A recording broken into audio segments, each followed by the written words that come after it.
Welcome, and thank you for joining the Peace Corps Employer Spotlight webinar. Please note that all audio connections are muted at this time. You may send a written chat to all panelists at any time during the conference with your questions.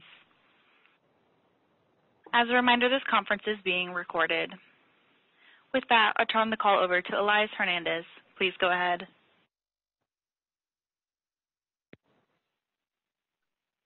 To share information. Good afternoon. Good afternoon. Thank you so much for joining us and allowing us to share information.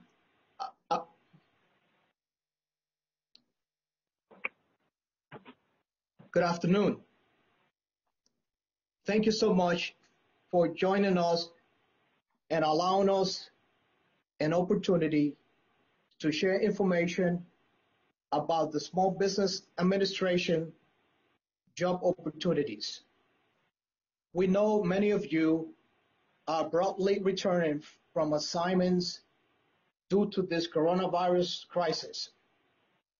We appreciate your service and see this as an opportunity for you to continue to help those in need. America's 30 million small business owners are the engine of job creation and economic growth in this country. The U.S. Small Business Administration ensures that these businesses have the tools and resources they need to start and expand their operations and create good jobs that support a growing economy and strong middle class. The Small Business Administration has traditionally partnered with Peace Corps and hire return Peace Corps volunteers. SBA currently has 36 RPCVs. Karen Hayes and Nina Basilico are on this call.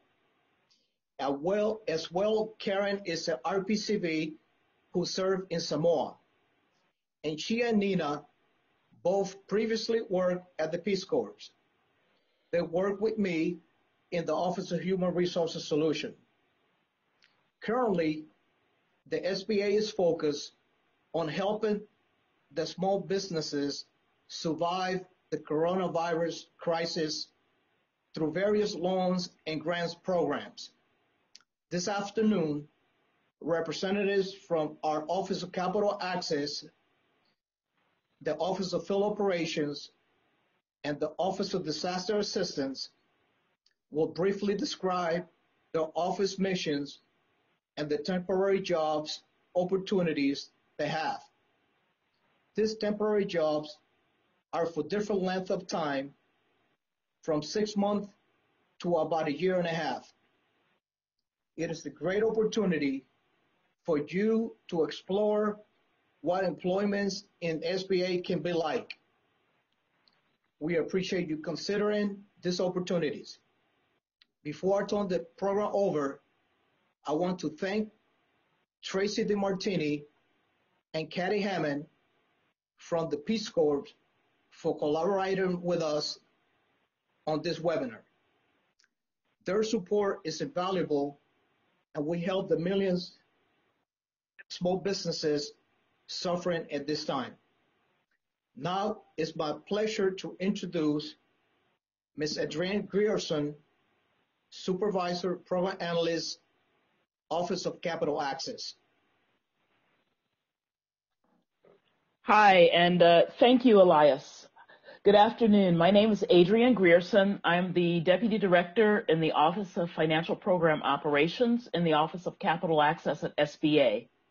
The SBA has, in general, two major loan programs for which it offers guarantees. The 7A loan program, which are the loans that we typically think of for small businesses, and then we have our 504 loan program, which are also loans to small businesses, but usually for larger projects such as purchasing real estate and building some type of manufacturing facility or something like a hotel.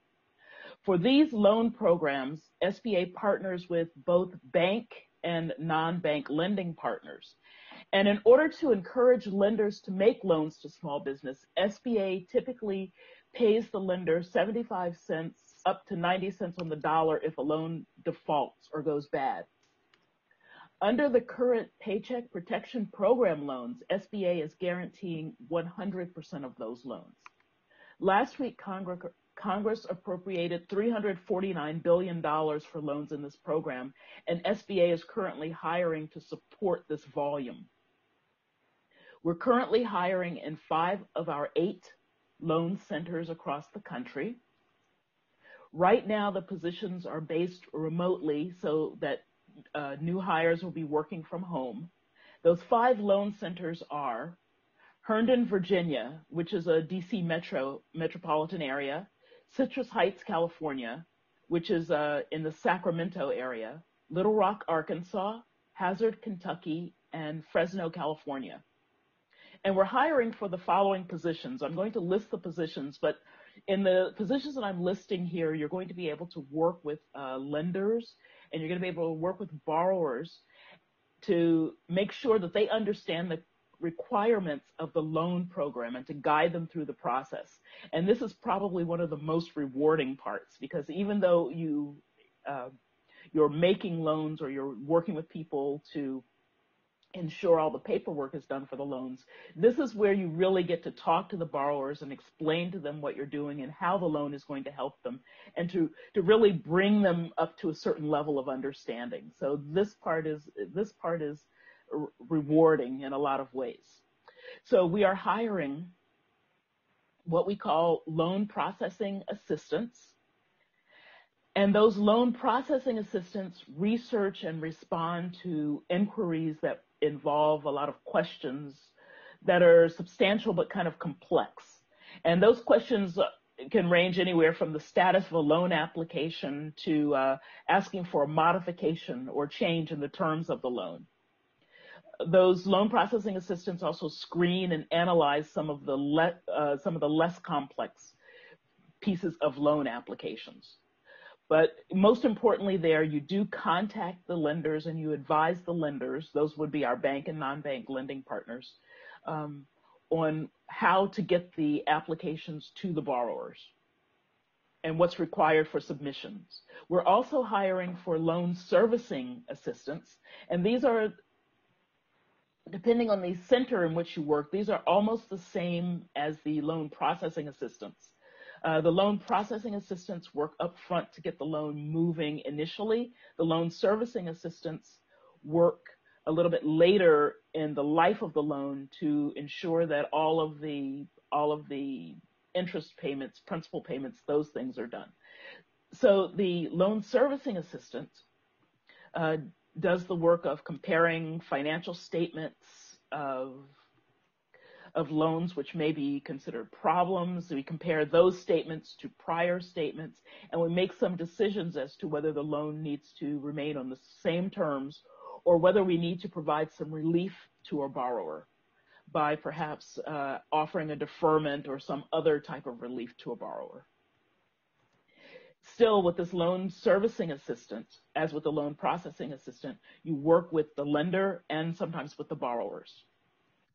The next level up are our loan specialists. And depending on where you are, depending on whether you're in an origination center or processing center, or even on the very back end in one of our purchasing centers, the loan specialists evaluate all of the requests that come in. And sometimes these requests are missing a lot of information, and you have to work with the lender to get the missing information. The lender works with the borrower, and sometimes you might work with a borrower. But you investigate what's missing, what's important, and what you need to move a loan package forward. You make assessments of management's experience. So is the borrower experienced enough? And again, does the borrower need some type of relief here? And you also do some investigation into some of the commercial credit factors that play into making a loan and ensuring that a loan remains current. So, and again, we have, I presume that you all have the listing of the positions that we have open. So you'll see that we have, for example, 2 different loan specialist positions open. And again, that depends on whether you're at an origination center, at a servicing center, or at a purchase center. A step above that loan specialist is a higher level loan specialist. Internally, we call these are at the GS-12 levels. The first position I told you about, the loan processing assistant, is at a GS-7. The loan specialists are at GS-9s, and then the more senior position would be at a GS-12. And this loan specialist is has become the expert in assessing business ownership and management capabilities, evaluating collateral, and making some determinations. And the next level up after the loan specialist is our supervisory loan specialist. And that individual would actually supervise people at the lower levels. So all of these positions are open, and all of them are listed on USA Jobs. And with that, I am going to kind of stop, and I'm going to turn over. It's my pleasure to turn over the microphone to Randall Logan, who is in the Office of Field Operations. Thank you. Thank you for that introduction. Hi, this is Randall Logan. I've been, as Adriana said, I am in the Office of Field Operations. I am the Human Resources Liaison in the Office of Field Operations. So first of all, I'd like to tell you about the mission of Field Operations. Field Operations is responsible for delivering U.S. Small Business Administration products and services to America's small business and entrepreneurs with the goal of supporting economic growth and job creation. We have 68 district offices across the nation, and that's what we are currently hiring. That's where we are currently hiring, in those 68 district offices. I'd like to first start out by telling you a little bit about those positions. So we are hiring for, one, a program support assistant at the GS-7 level. That person would essentially provide technical and general assistance and support programmatic areas, assist with completing all assigned compliance items, marketing and outreach events, respond to phone calls, attend to customers, training modules, flyers, brochures, and email to external and internal parties and individuals, and external and internal correspondence. And both of the positions I'm speaking of are virtual positions. The next position that we're hiring for is an outreach and marketing specialist at a GS-11. This person would market SBA programs and service throughout outreach, training, and education to various organizations and small businesses. They would also participate in outreach, training, education, development, lender recruitment, and consultation with all lenders in the districts. They would also support senior specialists collaboratively in alliances and partnership with resource partners, economic development organizations, and small business owners. And those are the two positions that we are hiring for nationwide in our 68 district offices throughout the nation. Those positions are also on USA Jobs. And right now, I'd like to turn it over to our next speaker, who is Michael Ledford. Michael, are you there?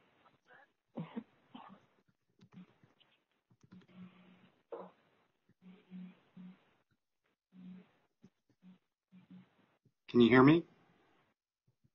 Yes? Yes, I can hear you. Okay, great. Afternoon, everyone.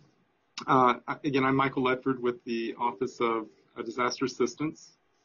The Office of Disaster Assistance provides low-interest disaster loans to businesses of all sizes, private nonprofit organizations, homeowners, and renters to repair, replace real estate, personal property, machinery and equipment, inventory, and business assets that have been damaged or destroyed in a declared disaster.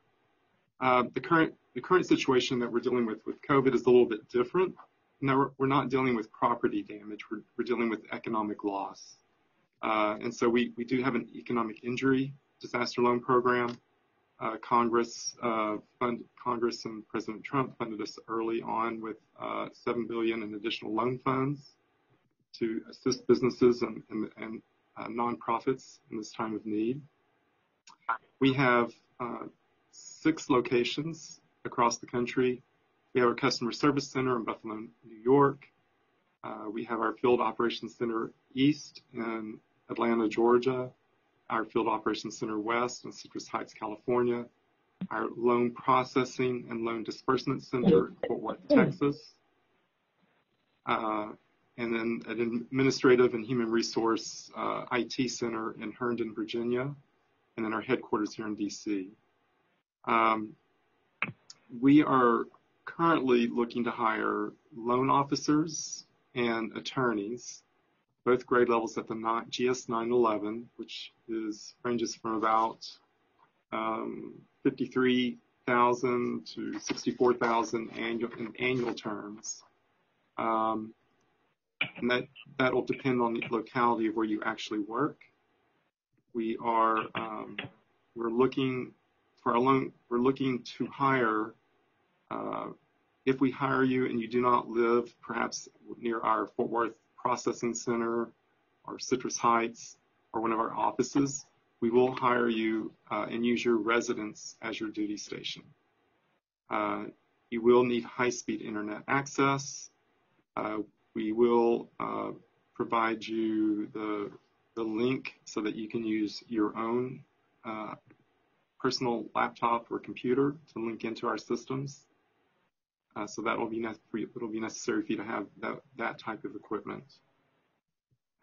With me today, I also have Christy Aniawu, and she's an attorney with our loan disbursement section in Fort Worth, and also have George Villarreal, who is a loan officer.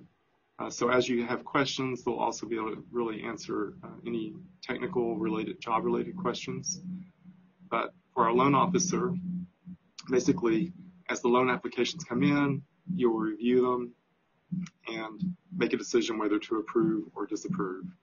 And then from there, the loan goes to our legal disbursement section, where as attorneys, you will review the legal agreement to ensure that it's legally compliant. And then you'll give loan closing drafting instructions so that the loan closing documents are drafted correctly. And or you'll act as a case manager to help actually close those loans with the loan applicants. Oftentimes, as loan applicants go through the process, they find that they need additional funds, and so they'll often come back and request loan modifications, and so we sort of go through the whole process all over again to reprocess the loan and make sure that they still have the repayment ability, the proper collateral, and then we funnel them back and just adjust the loan amount. Let's see. Anyway, so I think as far as, and then with our loan system, anyway, so these positions are temporary. We're hiring on 6-month appointments, and you'll be extended so long as there's sufficient workload. I myself started as a temporary employee, and when I was talking to George and Christy, we all started as temps. I actually started with the Hurricane Hugo disaster way back when. When you talk to most disaster employees, they don't tell you the year they started, they tell you the disaster that they started with. We're very public service minded. All our employees just really want to help the disaster survivors and these small businesses that have been, devastated by this crisis, this pandemic. We work a lot of overtime. You must be available to work up to 7 days a week, 10 to 14 hours a day. You will be compensated for this overtime. It's a time of great need in this country, and so people must be available. And I think as far as a high-level overview, that's all I have. So I'll pass it over to Grace, and we can take questions.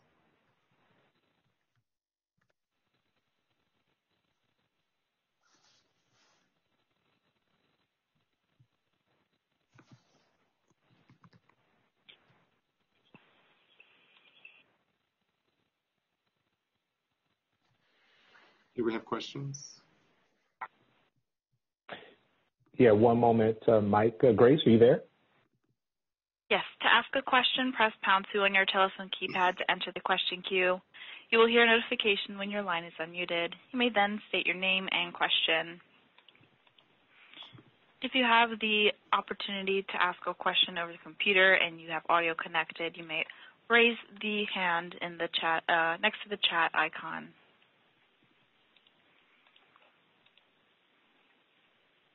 All right, fantastic. And while the queue is building, Grace, we'll just kind of read off a few questions that we know are on everyone's minds. First and foremost, we know that there will be questions regarding the actual recording of the webcast, and it is being recorded, and we will provide this information to Katie Hammond, and she will ensure that she provides it to each of you all.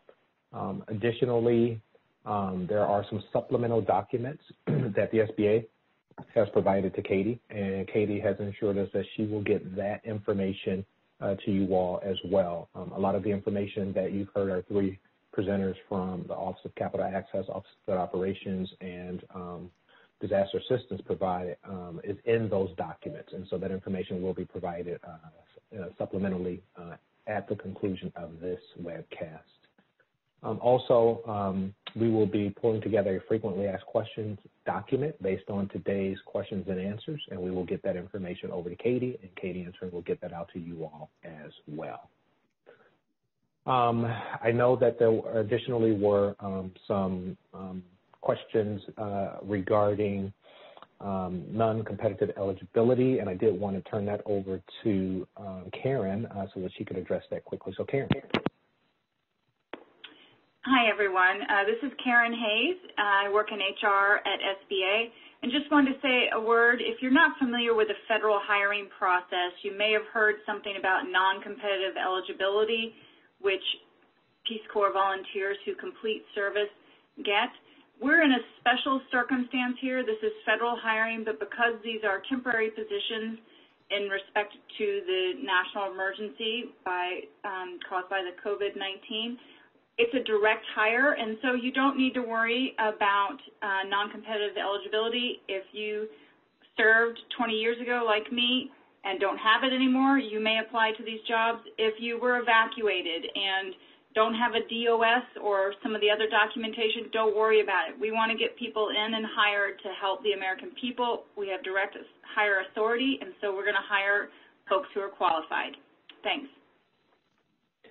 All right, Karen, thank you tremendously. Also, I know that our speakers may have hit on it, but I want to give them the opportunity if they want to get into any greater detail in terms of the positions regarding geography, regarding those that are virtual, and if there are any specific needs in terms of equipment.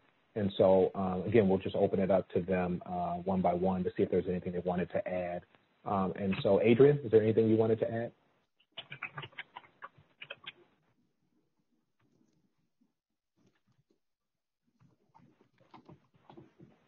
Grace, can we unmute Adrian? There, I think I'm unmuted.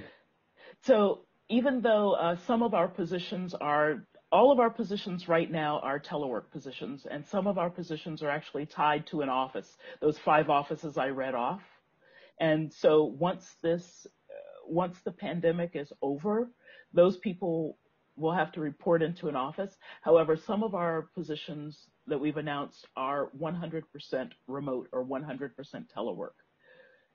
Right now, we are providing computers the computers right now.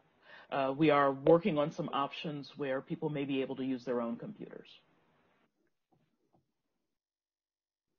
Okay, fantastic. Thank you, Adrian. Randall, anything to add for Office of Field Operations? Yes, I'd like to add that the positions are term positions. I didn't mention that before, so they will be term for a year with the option to renew for another year. Additionally, we will also be providing computers and cell phones, and we will be hiring, as I said, in the 68 district offices across the nation. In a case-by-case basis, we will be looking to, say, hire somebody in a different location than where you actually are located. So we will look into that. And that was it, Jerry. All right. Thanks, Randall. Michael, I know you covered some of this, but anything that you wanted to supplement by way of your presentation? Yes, I mean, we have ordered laptops. The laptops are backlogged, so that's why we have worked out with our IT Office of Chief Information Officer to allow people to use their own laptops. That just came this morning. We've been struggling with that technology, but that is now an option. Again, our main processing center is in Fort Worth, Texas. We have a satellite in Citrus Heights. People that we hire in those two locations, once people are no longer required to telework, I would imagine they will go into those offices. And then the people that we hired nationwide will continue to work virtually. And then, again, even though it's a 6-month appointment, we will continue to extend that appointment so long as we have the workload to support it. Based on, when Elias began the presentation, he talked about the 30 million businesses impacted. Just as a frame of reference, when we handled the Hurricanes Harvey, Irma, Maria, we had 400,000 loan applications, and we still have people working those files 2 years later. So I think we're going to have work for a while, but I cannot predict how long it will be. That's it. All right. Fantastic, Michael. Thank you so much. We really appreciate it. All right, and as Grace mentioned, we do have the ability to take verbal questions if you're on the phone line, or to raise your hand using the chat button if you have questions there. And then also we have a lot of conversation going on in the chat right now, and our team is doing a fantastic job of getting to those questions. Again, we will be providing an FAQ at the conclusion of this event so that everyone has access to that. And so, Grace, I'll turn it back over to you to see if we have any questions in the question queue. Great, thank you. Once again, you can press #2 on your telephone keypad to enter the question queue, or if you have the option of having a microphone connected to your computer, you can raise your hand at the bottom panel. Looks like we do have one question.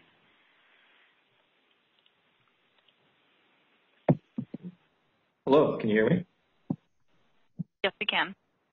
So my question is, looking at the qualifications for all of the jobs on USA Jobs, they all require 1 year previous work experience, which can be substituted with Peace Corps work or in some cases a master's degree.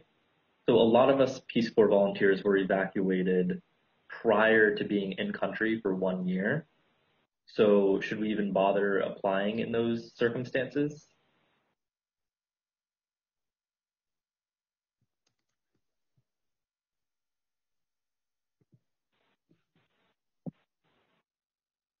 All right, so let me ask Yahida if Yahida is out there and Yahida can respond to that. Can you guys hear me? Sorry. We can, Yahida. Thank you. Hi. So your question was specifically about qualifications. So the qualifications can be waived in if you have a master's degree and it's in a related field. So for these positions, any type of business degree that would substitute for the required qualifications. But it's hard to give you a blanket answer because each of the qualification requirements are different.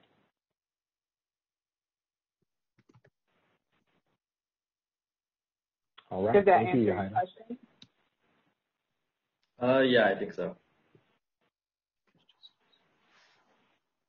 All right. Thank you, Yahida. Thanks for that question. Grace, any additional questions in the queue for telephone? Yes, we have one more question.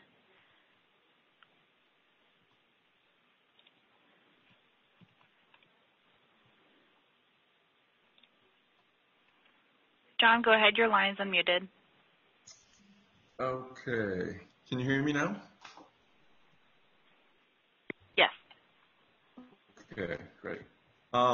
Yeah, so my question is, with all of this hiring taking place in a very short period of time, I was curious about if you have kind of like tiered onboarding dates and just kind of the training maybe that you will do to get us up to speed on these positions.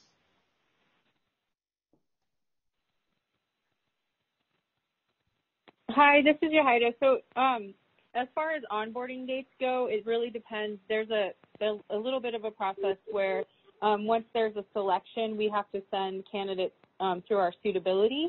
That's where they do kind of just a very brief background investigation, and they'll send it back to us, and we're trying to get people on as quickly as possible. So, again, there's no blanket answer. It's just as quickly as we can get you through that process.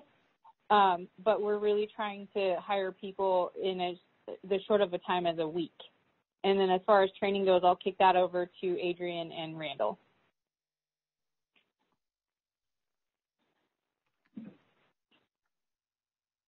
Randall, can you provide some perspective in terms of what the training might look like for new hires for these temp positions?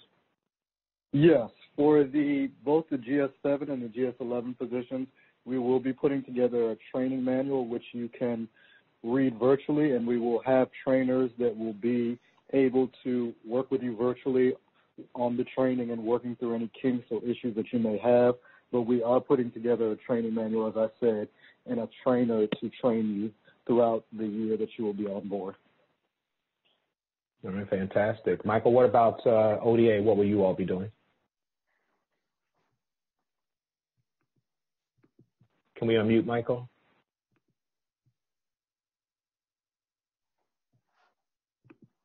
Yeah, there we go, Michael. Yeah, thank you. So disaster, you will be hired in batches. We have worked out, again, for the virtual hires. We have virtual training. Training will be provided virtually. If we're bringing you on site, then we will do batches. We're doing very small groups so that if you are in a training room, there is big separation of 6 feet or more between people, and we try to outfit you for telework and get you out the door as soon as possible. And would it be possible that we leave the presenters unmuted going forward? Thank you. All right, fantastic, Michael. Thank you. Adrian, if we can get Adrian unmuted. Adrian, can you talk to what Office of Capital Access will be doing to bring new hires up to speed? And so, Grace, if we can unmute Adrian, that'd be great. Great. Thank you. We also are, right now, we are training virtually. I am not aware right now of any efforts to bring people into the classroom, but we have our training manuals, we have our desk manuals, operations manuals, and as well as all of our SOPs. So we're going to work to bring virtually to bring people up to speed on some of the job requirements. All right, fantastic, Adrian. Thank you. All right, Grace, any additional questions in the phone queue? We have no questions at this time, but as a reminder, you can press #2 or raise your hand. All right, and so, Grace, no hands raised in terms of the audio over the computer as well. It looks like we have a couple questions.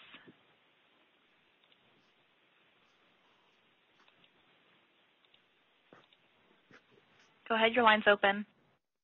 Hi, I had a question for Michael. You were discussing that you were hiring for the attorney advisor and the loan specialist. Is your office still hiring for the disaster recovery specialist positions as well, or was this webinar geared for those two positions specifically? This webinar was geared for the attorney and loan officer positions, but yes, we are still hiring for disaster recovery specialist as well out of our for our Buffalo, New York office, and that job announcement is also out there. Okay, thank you.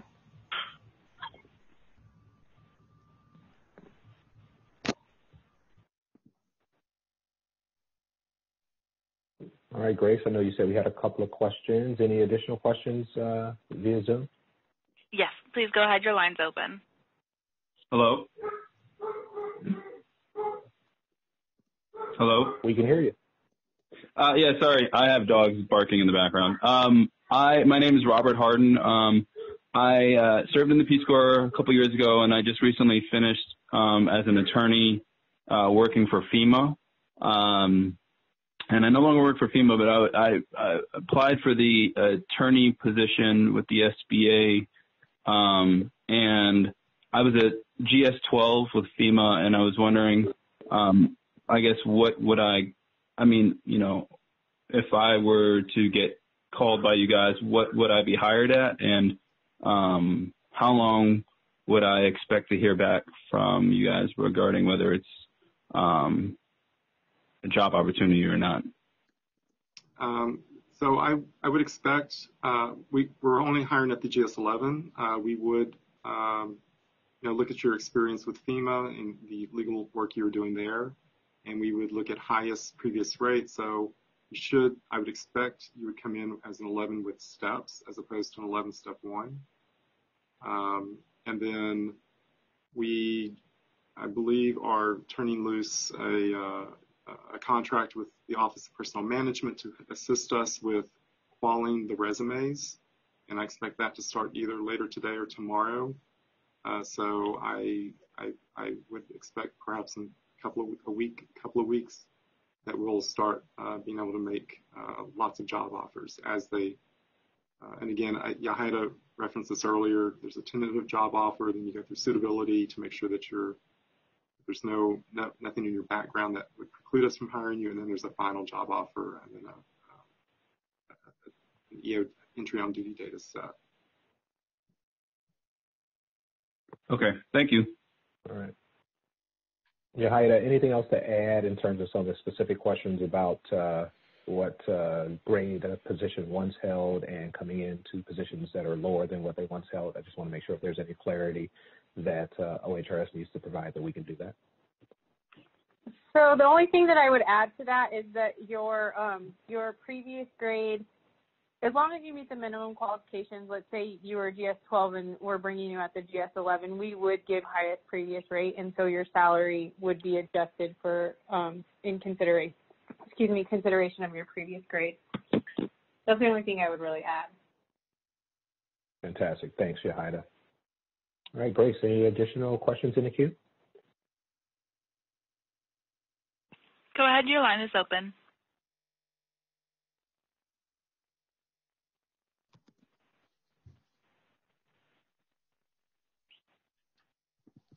All right, looks like they lowered their hand. We'll go to the next one.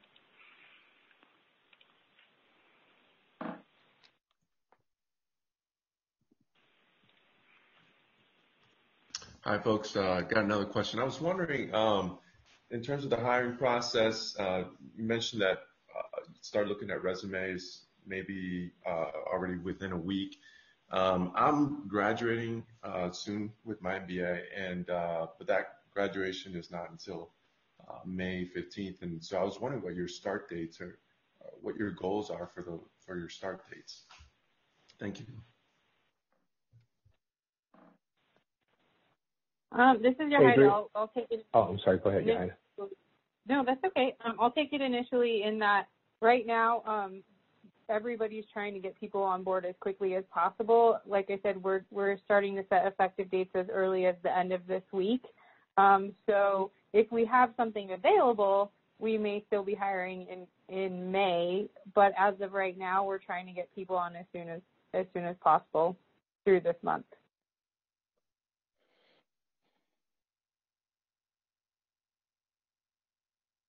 So Yahida, let's just take that question just another step further. We're doing great on time, so we can kind of expand on some of these.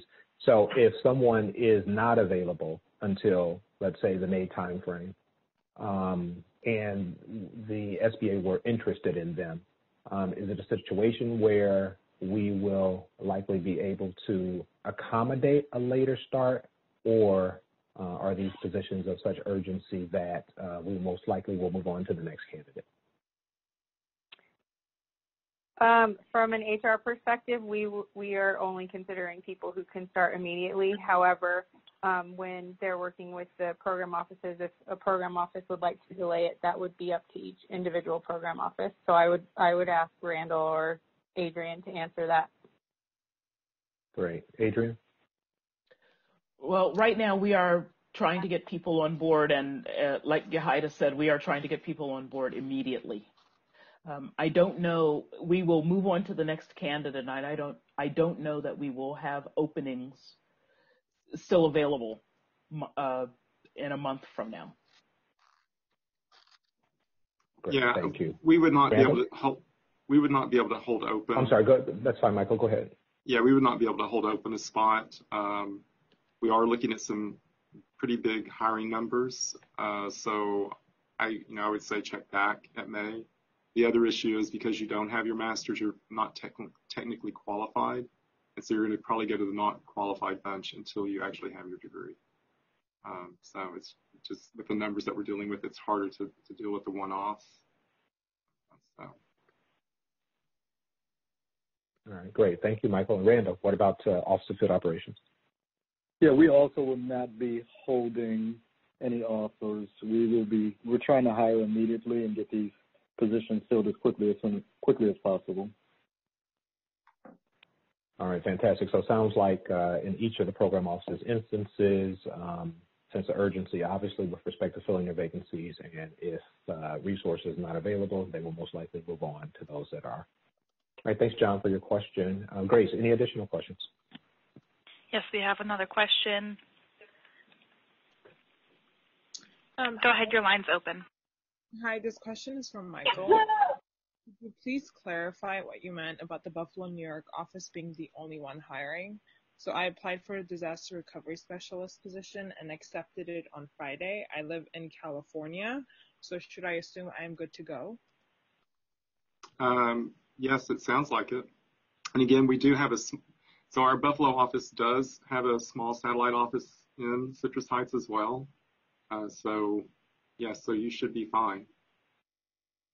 Okay, thank you so much. Congratulations as well. All right, Grace. Looks like we have no other questions, but as a reminder, you can press #2 on your telephone keypad or raise your hand. All right, so Julie and Yahida have been taking care of most of your fantastic questions that are coming in through the Zoom webinar chat. Julie or Yahida, is there anything that you'd want to read and answer verbally? I know you're responding via the chat, but just for those who aren't following along, is there any question that you think is broad enough that you'd like to read? Yeah, Jerry, this is Julie. One question is whether they'll be interviewing for these positions. Okay, there is some reverb, Julie, and so maybe you can mute your computer and just speak over your phone. Computer's muted. But will there be interviews for these positions? Great, thank you, Julie. So the question for our panelists are, will there be interviews for these positions? And so why don't we start with Adrian? Right now, we are not interviewing. We are looking at the qualifications as listed in the resume and comparing that to our needs and extending offers to people without the interviews. Great. Thank you, Adrian. Randall. Similar to Adrian, we're doing the same. We are looking at qualifications in the resumes and extending offers from there. Great. Thank you, Randall. Michael, what about disaster assistance? My understanding is our Fort Worth office is conducting phone interviews at the moment. But as more applications come in, they may adjust their process. All right, great. Thank you, Michael. All right, Yahida, Julie, any other questions of such significance that we want to read it to get an answer to everybody?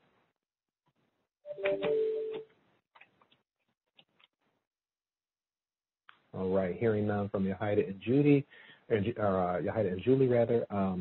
Grace, any additional questions? Looks like we have no questions at this time, but once again, #2 on your phone or raising your hand.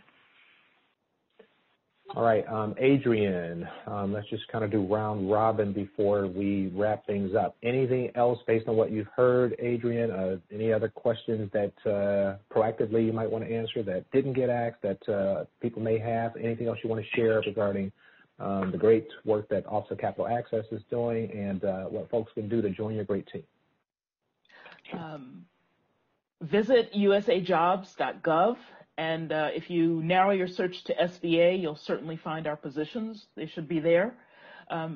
Someone asked, what do loan officers do normally, just day to day? And we are constantly, we have loan officers spread across the U.S. We take in applications for loans. We make sure the paperwork is okay for those loans. We do loan servicing, which means we sometimes take in checks and we distribute the money to principal, interest, and whatever other needs there are there. We do the loan servicing. We make changes to the loan terms depending on if the borrower or lender gets in contact with us. And on the back end, when we honor a guarantee or when we pay out the lender the 75 cents or the 100 cents on the dollar, that loan becomes ours, and we then work that loan to make sure we can liquidate the collateral, that we get all the money that we can out of that loan, and that we eventually do the accounting to close the loan out. So our loan officers and our portfolio has some, I think about 250,000 loans, individual loans. So our loan officers are very, very busy all of the time. All right, Adrian. Well, once again, thank you so much for participating today and sharing the great opportunities that are available in your organization. Randall, let's open it up to you. Any other information that you'd like to share with our participants today, or anything else that you may have neglected to mention? No, I don't have anything else. Thank you. All right, Randall, thank you as well. We really appreciate it. And Michael, obviously, a lot of things going on in the Office of Disaster Assistance. Anything else that you'd like to share? I was going to follow up on what Adrian said. So Adrian's team is disaster loan servicing, or loan servicing, which includes disaster loans. And the Office of Disaster Assistance is a loan-making organization. So basically all we are doing is processing disaster loans as they come in, whether they be tornadoes, fires, floods, hurricanes, earthquakes, and now the COVID-19 pandemic. And then we disperse them all the way through. And usually we don't disperse the whole loan at once. We do disbursements in batches. And then once they're fully dispersed, we pass them to loan servicing, and Adrian's team takes over. But all I can say is this is a time of great need, and if you have that business background or the ability to explain program eligibility or legal background, as Adrian said, go to usajobs.gov and please apply. Thank you. All right, Michael, thanks to you and your team. I did want to give either Christy or George an opportunity to chime in. They are a part of Michael's team and with the Office of Disaster Assistance as well. So Christy or Michael, did you want to add anything? I'm sorry, Christy or George, did you want to add anything? Can you hear me? Or do I have to? I can, Christy. Good afternoon. Good afternoon. Not much, because they've covered all of it.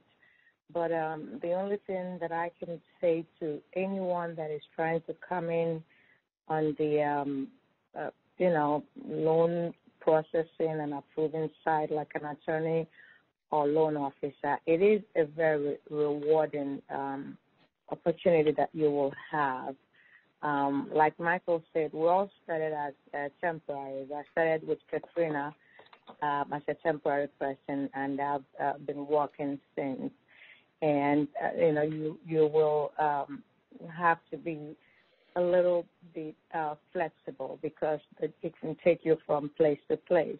Especially if you're coming in as an attorney, you will be a case manager. That's like being a guide, a contact person for the survivor victims or disaster survivors, when their loans are approved.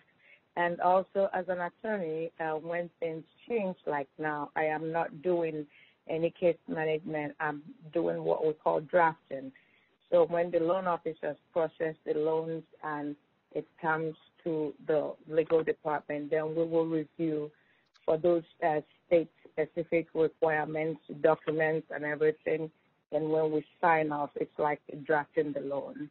So it's very rewarding, when you see somebody go from helplessness to hopefulness, So that's the joy of the job. But you have to be very, very flexible and patient. All right, Chrissy, thanks so much for adding that. I like that. From helplessness to hopefulness. I like that. Yeah. All right, George, I did want to give George an opportunity if George is out there. George, anything? All right, fantastic.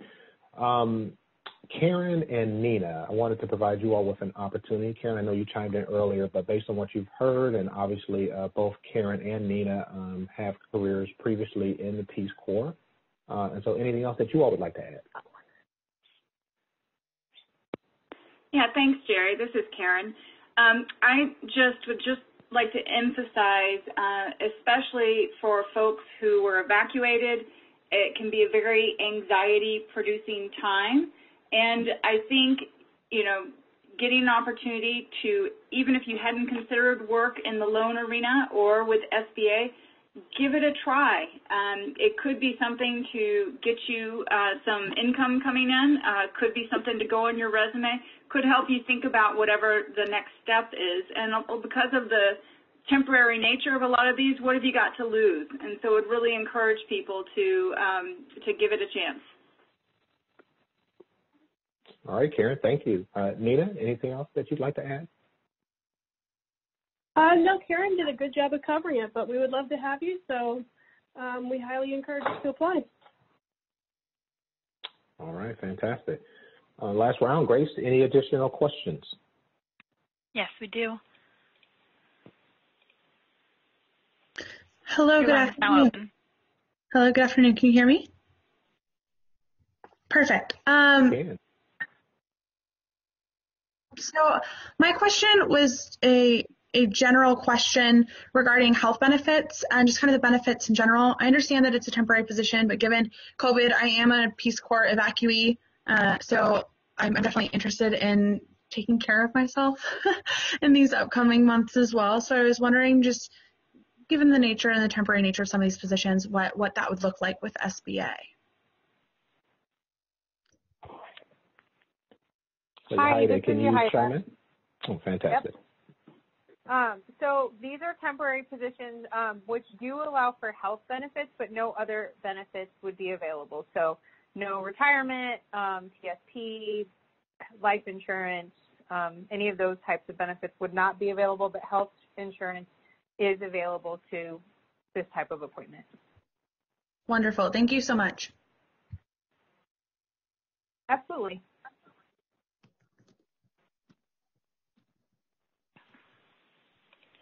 All right, we've got another minute or so before we turn it back over to Elias to close us out. But Grace, any other questions? Hi there. Can you hear me? We can. Go ahead with your question. Well, I see the individual job postings above, but could you give us a quick list which are virtual and which are in office? So we do have a document, again, that we've provided to Katie. And Katie will be emailing that out to each of you all if she hasn't done so already. And so if you have any questions or you need to know additional information regarding those, feel free to reach out to Katie. She has all that information for you. Thank you. You're welcome. Yeah, we have one more question.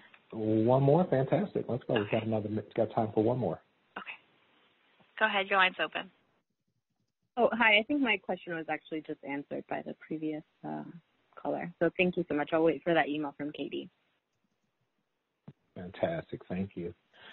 All right. And at this point in time, we'll go ahead and conclude the question and answer portion. Thank you all tremendously for your questions via Zoom and over the telephone line and via the chat. And thanks to Julie and Yahida tremendously on addressing those questions. And thanks to each of our panelists. Elias, are you still there? Yes, I'm still here. And I just want to say in closing that I'm looking forward to be welcoming the employees who are participating on this call as new employees of the SBA. So please, I encourage you to apply as quickly as possible as we look forward to bringing you into our organization to help us provide the service and the support that our small businesses need in this critical time in life. So thank you so much for your participation, and thank you so much for everything you do on behalf of your organizations and what you're going to do for us in the near future at SBA. Thank you, Jerry. All right. Thank you, Elias. Again, thanks to Michael Ledford, to Adrian Grierson, and also Randall Logan. And thanks to our interpreter, Polly, as well, for all of her great work. And thanks to each of you all for your participation today. And again, look forward to getting that information, the supplemental documentation that we talked about, the recording should you require to go back to it, as well as the frequently asked questions from Katie in the near term. And with that, I will turn it back over to Grace. Thank you. That concludes our conference. Thank you for using Event Services. You may now disconnect.